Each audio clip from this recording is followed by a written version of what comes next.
आजची माझी शिफ्ट संपली आणि जशी मी बसमधून बाहेर निघणार तशी मला आठवलं की रूमवरचं पीठ संपलं. तर मी आधी चक्कीकडे धावत पळत गेले, कारण 9:30 वाजत आले होते ड्युटीला आणि चक्की बंद होणार होती. मी पीठ घेतलं आणि रूमवर आली. रूमवर खाल्लं पिल्लं आणि झोपी गेली. जशी झोपी गेली तर मला आठवलं पण नाही, कारण मी थोडंसं नाश्ता करून झोपली होती आणि रात्रीचा कधी दिवस उजाडला कळलंच नाही. मी 9:30ला उठून बघते तर पावसानं पूर्ण पसारा करून ठेवला होता, कारण काकांनी व्यवस्थित वरचं कापड लावलं नाही आहे.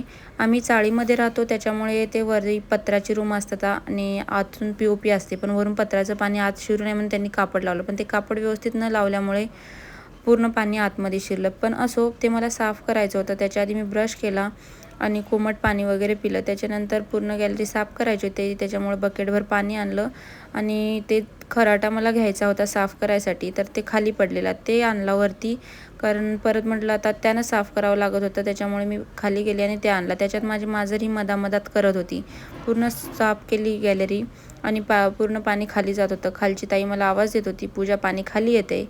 पण मी ताईला बोलले, ताई आजच्या दिवस साफ करते, उद्या व्यवस्थित कापड करून घेते आणि नंतर पाणी खाली येणार नाही. तिने पण समजून घेतले आणि त्याच्यानंतर मी माझी रूम आवरली.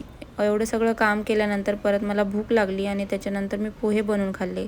पोहे बनल्यावर परत मला आठवलं की आता आठवडाभर सुट्टी नसते, त्याच्यामुळे कांदे खराब होतील, त्याच्यामुळे मी त्याला खुल्या वातावरणात ठेवायसाठी निवडले. त्याच्यानंतर फ्रीज साफ केलं आणि फ्रीज साफ केल्यानंतर आंघोळ केली. आंघोळ केल्यानंतर मला माझ्या मांजरीला खायला टाकायचं होतं, कारण सकाळी उठली तेव्हापासून एकदा टाकणं झालं होतं तिला, पण तिला परतची भूक लागली, त्याच्यामुळे तिला खायला टाकलं आणि त्याच्यानंतर मी एक फळ खाल्लं. आजचा दिवस खूप मोठा होता, त्याच्यामुळे याचा सेकंड पार्ट येणार आहे, ते तुम्ही नक्की बघा.